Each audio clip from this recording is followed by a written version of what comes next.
Tariffs in general, my view, I'll state right up front, are bad. They're not a good thing.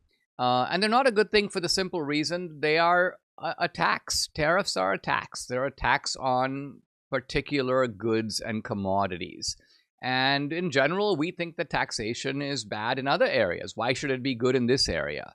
So the question about tariffs is not whether they're good or bad. They're not good. But can they be used effectively in certain contexts? This is really the question to ask with regard to the Trump tariffs. At first, I thought that the Trump tariffs were mainly diplomatic cudgels. Their purpose was really not economic at all. It was not to create a trade war. It was not ultimately to create a different structure of trade.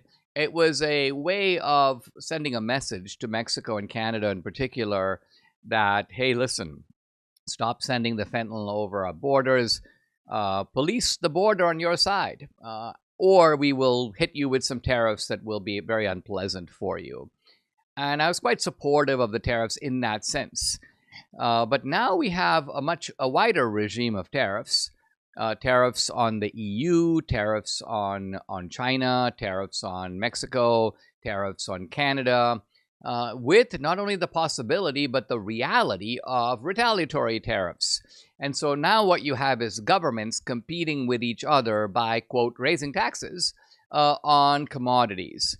This is not the end of the story. It's the beginning of the story, which demands further analysis. I'll leave this topic today by just giving you my response to a couple of comments. This is by a leftist who's posting on X. His name is Tristan Snell. He's probably very much he looks a bit like his name. He's kind of a freaky looking guy, but he does have a big following, and so I think it's worth answering him. And he says two things that are both false. First, he says the last time America increased tariffs like this, it was 1930, and it triggered the Great Depression. Well, this is actually not possible because the Great Depression, the crash, was in 1929. So you could argue that tariffs made the Great Depression worse. In fact, that is a correct argument. But you can't say the tariffs triggered. Triggered means started. Triggers means set off. So the tariffs of 1930 could not have set off the crash of 1929, right? That's impossible, and that should be pretty obvious. But the other thing this guy says, and I'm quoting him now, is he goes, a tariff is a tax.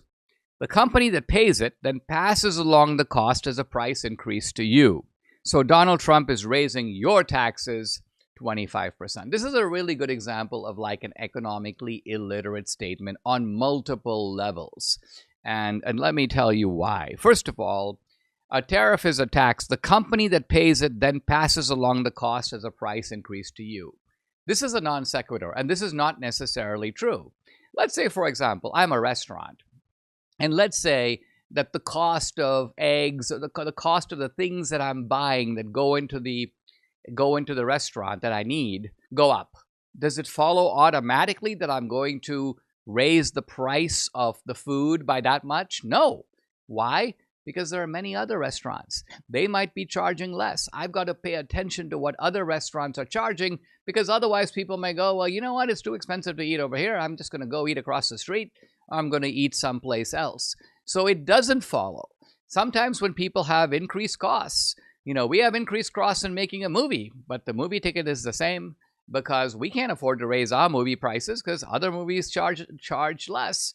And so this is the point. So the idea that these tax increases are automatically passed on, not necessarily true.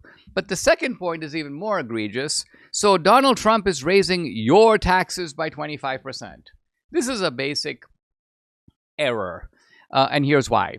If Trump imposes 25% tariffs on certain goods, it doesn't follow that your taxes or mine go up 25%. It simply means that the foreign imports of those goods are taxed at that rate. So you know what?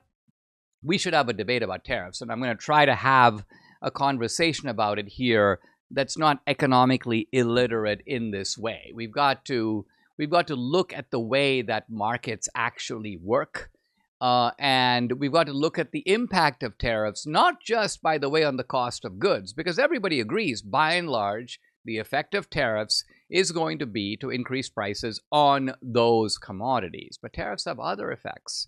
For example, they make it easier to create jobs in this country because when things are more expensive from abroad, there's a greater incentive for domestic producers to supply those things.